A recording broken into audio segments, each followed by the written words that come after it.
j'avoue que quand même je trouve que ça fait beaucoup.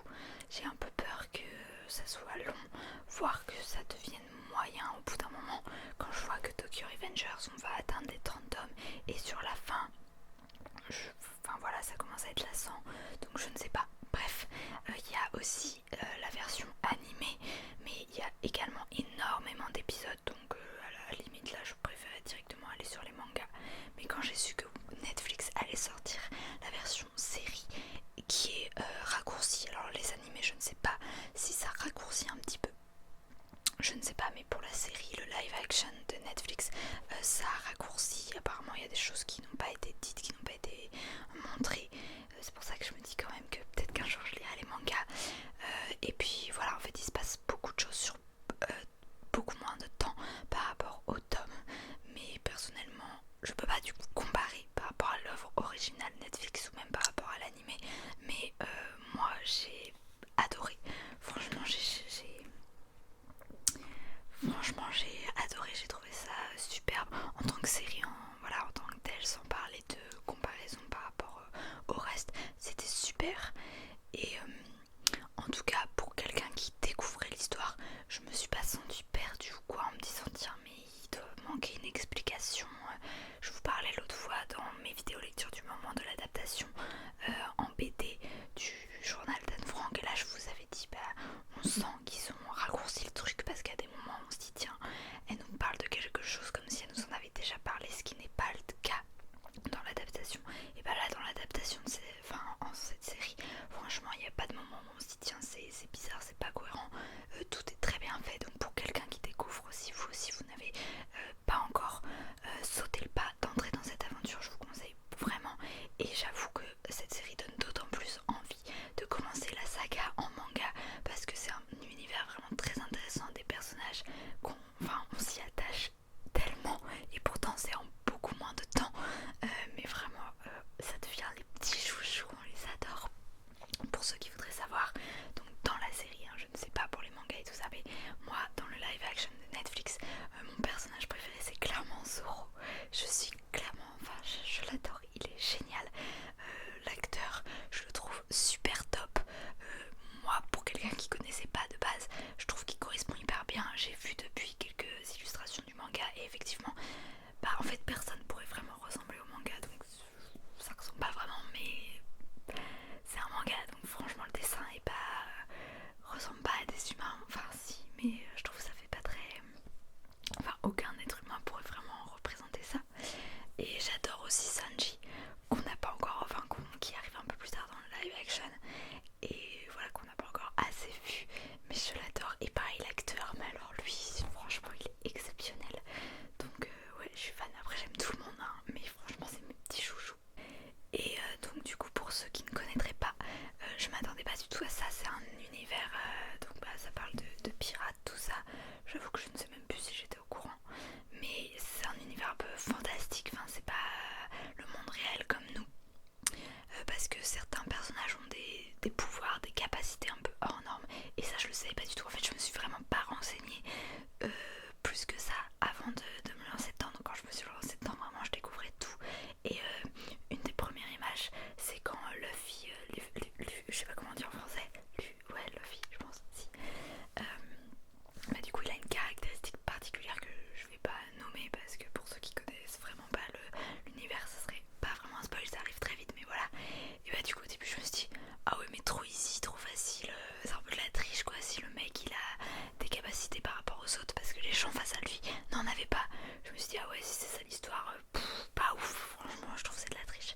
Et en fait on va voir que tout le monde n'a pas des pouvoirs, des capacités surnaturelles entre guillemets, mais il n'y a pas que lui, il y a d'autres personnes, donc c'était plus logique.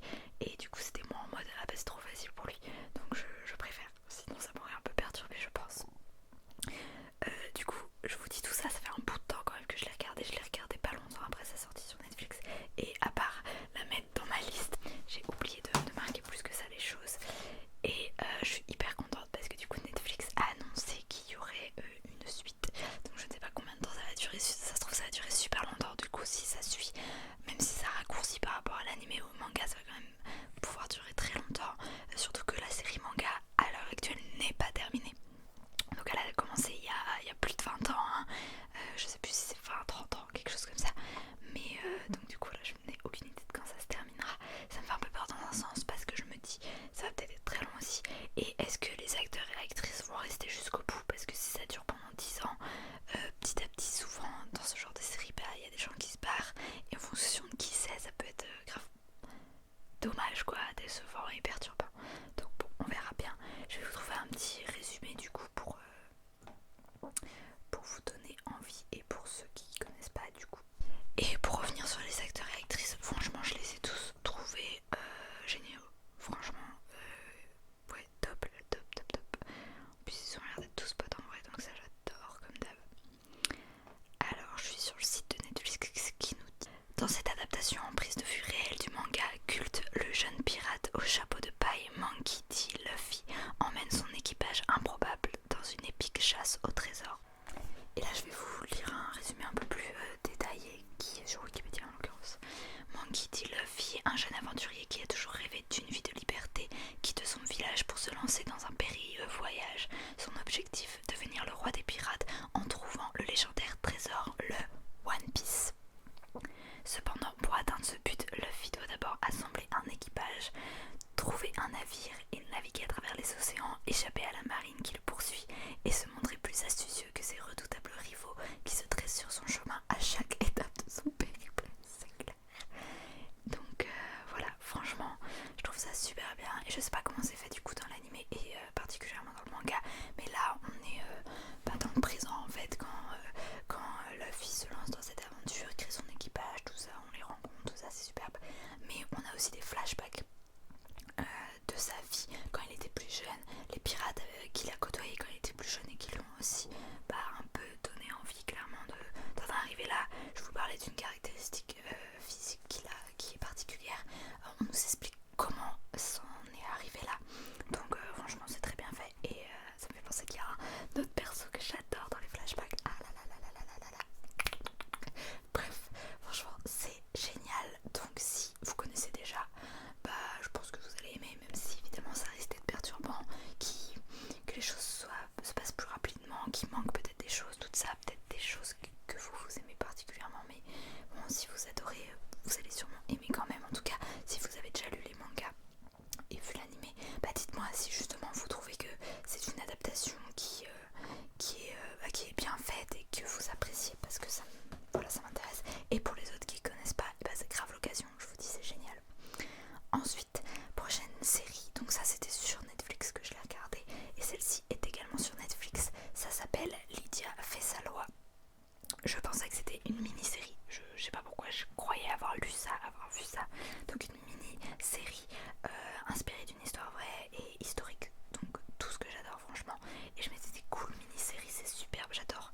En fait quand je l'ai regardé, j'ai vu la fin, je fais c'est pas du tout, faut une suite là, et effectivement en fait c'est pas du tout une mini-série, il y aura une suite, une saison 2 est prévue, donc tant mieux, hein, c'est cool, mais ça risque d'être plus long, et donc je vous en parle, ce n'est pas terminé, donc ça se trouve là je trouve ça génial, je ne sais pas si ça durera dans le temps, mais franchement j'ai adoré.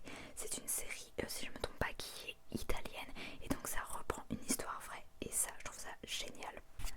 Donc ça je l'ai regardé, je regarde souvent, vous le savez, en VO les séries, sauf que je les regarde pas toute seule, mais celle-là en plus c'est de l'italien, donc je l'aurais peut-être regardé en VO si j'étais toute seule, mais je l'étais pas, et de toute façon je parle pas italien.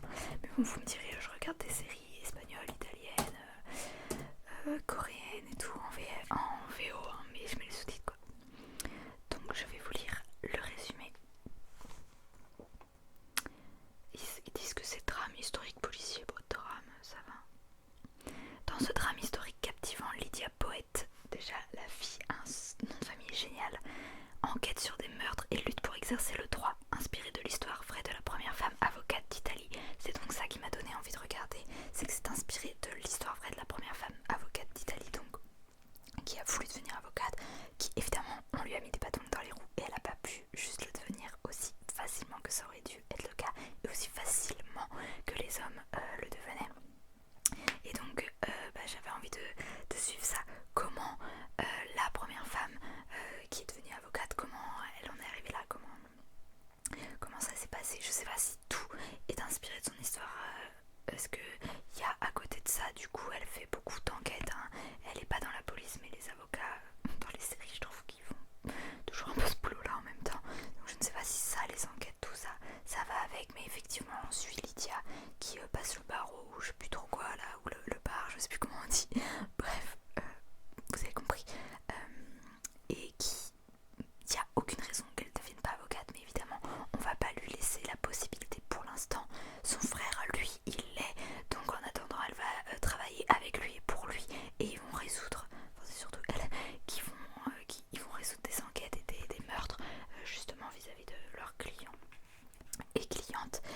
côté de ça, bah, elle essaye malgré tout de devenir avocate et elle vit dans la famille de son frère qui est marié, qui a une fille de mémoire, et il y a le beau-frère, donc le frère de la femme de son frère à elle, qui est là au même moment dans la maison, donc il va y avoir aussi du mystère autour de ce personnage là, donc franchement c'était super bien, et ce côté historique et histoire vraie, même si je ne sais pas tout ce qui est vrai et pas vrai, j'ai regardé quelques petites choses, et c'est aussi comme ça que je me suis dit, vu la suite, j'ai dit ah ok, mais oui il y aura une suite, donc une saison 2 est prévue.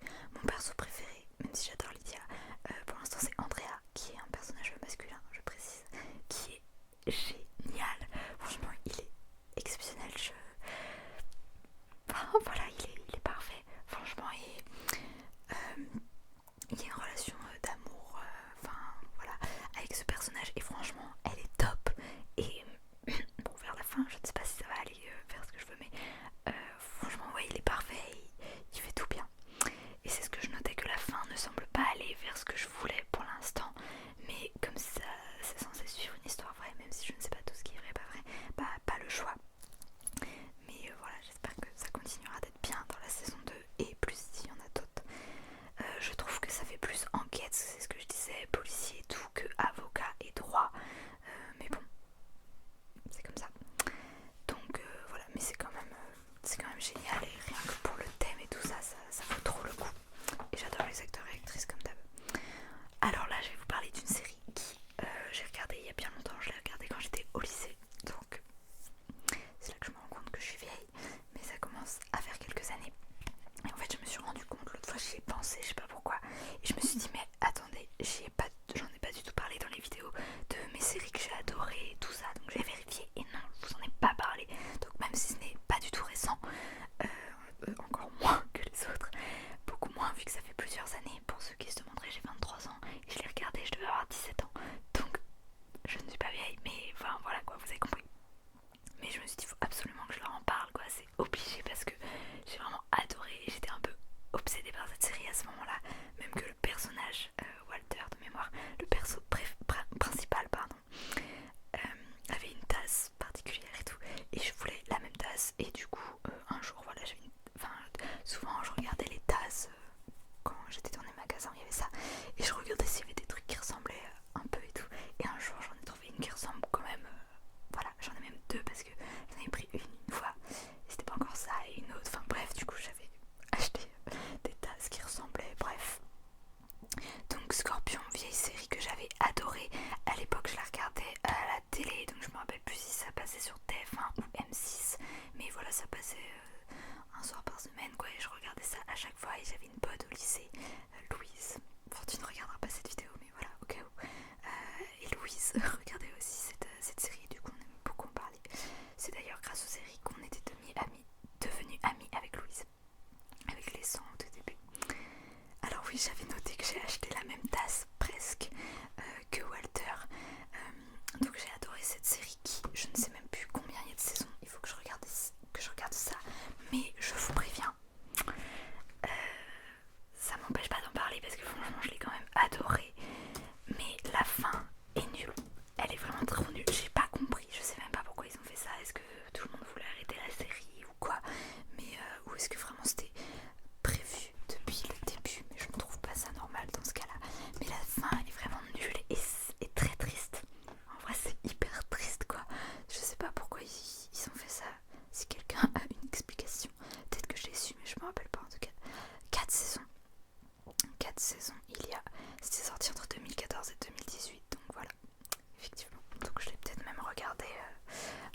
mesure des saisons, l'équipe sera soumise à des défis techniques parmi les plus difficiles au monde. Détecter le corium d'une centrale nucléaire pour l'empêcher de fuir, je me rappelle. Neutraliser des armes biologiques, adapter une imprimante 3D pour falsifier une pièce archéologique, déjouer les pièges de hackers et de tout type de menaces à la sécurité intérieure des États-Unis. Malgré la force de leur intellect, la compétence émotionnelle et relationnelle viendra tout autant à leur secours, ce qui met en lumière la difficulté des génies à gérer leurs relations sociales avec une sensation de solitude occasionnelle, comblée ici par cette équipe pour ses membres. Oui, parce que toute l'équipe en fait, comme en plus ils sont tous très intelligents et tout ça, et bah voilà, c'est un peu une famille, même si celui qui a le plus de problèmes avec les relations autres, c'est Walter, hein. En vrai, bah Toby il est comportementaliste comme on le disait, donc il sait assez bien comprendre les gens, il les a analysés, donc à la limite il peut s'adapter. Abby, ouais, bon, Sylvester, il est un peu vu comme quelqu'un de bizarre et geek, donc il va pas être très apprécié par les gens en général, mais c'est pas spécialement lui qui a des problèmes, c'est plus Walter qui a vraiment des problèmes niveau émotion et relationnel. Et donc Paige, elle arrive de base parce que voilà, il découvre son fils qui est hyper intelligent comme eux et tout, donc c'est un peu grâce à lui aussi que tout le monde se rend compte. Et en fait ils se rendent compte que bah elle est normale et qu'elle peut les aider vis-à-vis de ça. Et bon bah elle est pas complètement stupide, donc pourquoi pas aider dans les enquêtes et tout ça, même si c'est censé être de très haut niveau. Et donc il y a toute cette petite équipe qui va résoudre ces enquêtes, et puis bah on va les suivre aussi un peu en dehors de ça. Il va y avoir des petites histoires d'amour évidemment entre certains personnages. On va en apprendre des fois sur le passé de certains qui va nous expliquer pourquoi ils sont comme ça dans le présent peut-être. Voilà, c'était vraiment génial. Mais voilà, vraiment la fin, je ne comprends pas si c'est parce qu'il fallait absolument finir ou les gens voulaient plus de la fin, je ne sais pas. Mais elle est nulle. Si c'était décidé comme ça, bah c'est original, hein, mais c'est nul. C'est hyper triste et hyper décevant quand tu suis une série depuis un certain temps, que tu l'adores et tout, et que ça se finisse comme ça. C'est nul. Donc c'est ce que j'avais marqué. Est-ce parce qu'ils devaient arrêter et on bâclait la fin, ou est-ce que c'était prévu? Mais original au moins, bon bah super, j'ai noté ce que je pensais. Donc voilà. Donc si vous avez déjà regardé des Scorpions que vous adorez, bah dites-moi, je ne sais pas où c'est disponible actuellement, j'ai pas regardé, mais moi c'était à la télé à l'époque. Ensuite, dernière série, c'est la dernière que j'ai vue en date, donc elle c'est assez récent. D'ailleurs au début quand j'ai dit je vais la mettre dans la vidéo, elle était même pas finie parce que c'était sur Netflix, mais ça sortait. Alors moi quand je suis arrivée à la regarder, il y avait quelques épisodes qui étaient déjà sortis parce que je l'avais mis dans ma liste et tout, mais voilà, j'avais pas le temps quoi. Donc il y avait quelques épisodes déjà sortis, mais ça sortait 2 épisodes par semaine, un le vendredi, un le samedi. Il y a eu, alors, à partir du moment où j'ai regardé, il y a eu un moment où il y a eu une pause, c'était 2 semaines, je sais pas si on a eu d'autres avant, mais voilà. Et donc au total de mémoire il y a 16 épisodes je crois, mais du coup voilà, tout n'était pas sorti d'un coup comme c'est souvent le cas sur Netflix, comme pour One Piece par exemple. Lydia non plus, parce que je les ai regardés dès le début. Donc My Demon c'est la dernière en date que j'ai regardée et que j'ai adoré. Voilà, et je suis devenue complètement fan, de l'acteur et de l'actrice. D'ailleurs l'actrice, je vous en ai parlé dans ma vidéo débriefing film avec le film 20th Century Girl, vous avez compris. Et actuellement je regarde une autre série qui est sympa mais qui n'apparaîtra pas dans une vidéo comme ça, c'est pas assez exceptionnel. Enfin on verra, j'ai pas fini, mais voilà. Et j'adore cette actrice, je suis devenue complètement fan de elle, elle est géniale. Bref, j'ai toujours pas dit le titre de cette série, je crois. C'est My Demon sur Netflix du coup, qui est une série coréenne que j'ai regardée du coup en VO coréen avec les sous-titres en français, obviously. J'ai rien noté non plus, j'ai carrément zappé, mais c'est assez récent donc ça va. Mais tout était super. En vrai, la série est un peu divisée en 2 parties, ce qui est représenté d'ailleurs par les 2 images que je vous aurais mis à un moment donné, mais je vais pas trop vous en dire plus parce que sinon ça spoilerait, et je vais vous lire le résumé du coup. Alors le premier résumé que j'avais trouvé, c'est absolument pas ça l'histoire, c'est n'importe quoi ce qu'ils ont écrit, donc bref. Ah bah j'avais jamais vu, mais ça vient de m'écrire mini-série sur mon ordi, ça m'écrivait pas du tout sur mon téléphone parce que je regarde sur mon téléphone, donc du coup je me disais bien que ça pouvait être fini comme ça et que franchement s'ils faisaient une suite ça serait peut-être moins bien, mais du coup c'est écrit mini-série, donc superbe. Bah je vous l'annonce, c'est une mini-série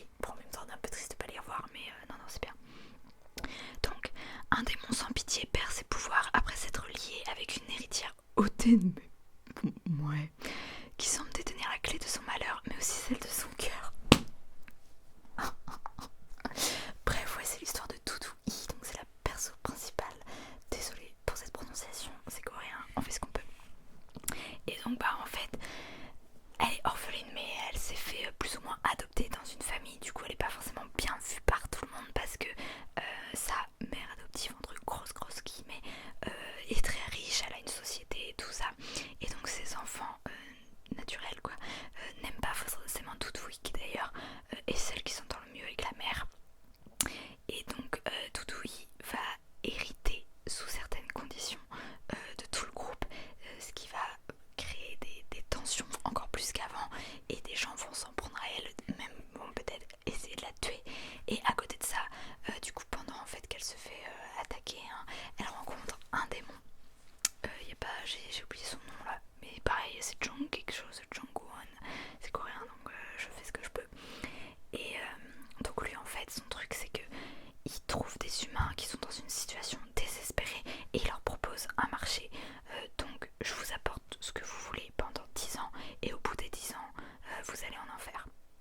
Vous mourrez. Donc par exemple il y a des gens, leur enfant est en train de mourir, ils disent ok pas de souci, vous me faites que mon enfant ne meure pas.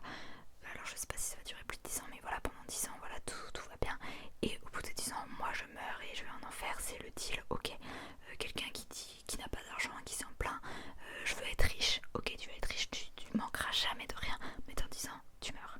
Donc voilà, il fait des marchés comme ça. Il y a un moment quand elle se fait attaquer, il se retrouve face à elle, enfin ils se retrouvent et ils doivent faire un marché.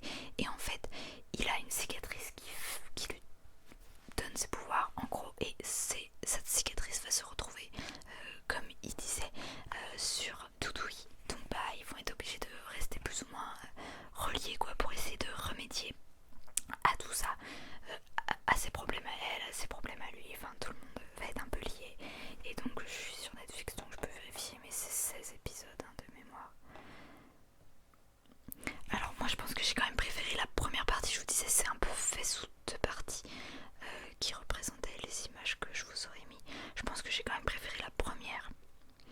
Et la fin, dans un sens, je suis contente parce que si ça s'était fini comme j'ai cru que ça allait finir à un moment, bah ça aurait été méga triste. Ouais, voilà, j'aurais eu le cœur déchiré en milliers de morceaux. Mais j'avoue que la fin qu'ils ont fait paraît moins réaliste, même si c'est pas un monde totalement réaliste, parce que voilà, il y a un peu de la magie. Mais ouais, ça paraît vraiment pas très réaliste en vrai. Et ouais, ça fait un peu, bah on a trop, enfin faut pas que je vous spoil, mais du coup ouais, ça fait un peu facile et pas très réaliste, mais c'est beaucoup moins horrible. Et donc voilà, je suis quand même un peu contente, donc je suis pas trop déçue, mais la fin est un peu moins bien que tout le long de la série, mais ça vaut quand même totalement le coup. Et comme je le disais, ouais franchement, je suppose qu'il vaut mieux ça quand même que l'affreusité que ça aurait été.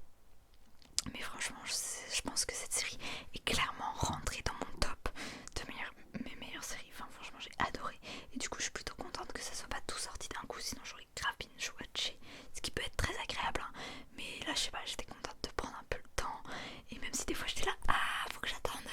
Enfin, au début, j'avais pas à attendre parce qu'il y avait 10 épisodes de sortie. Donc, j'ai tout regardé comme je voulais. Et après, bon, bah, ça continue de sortir.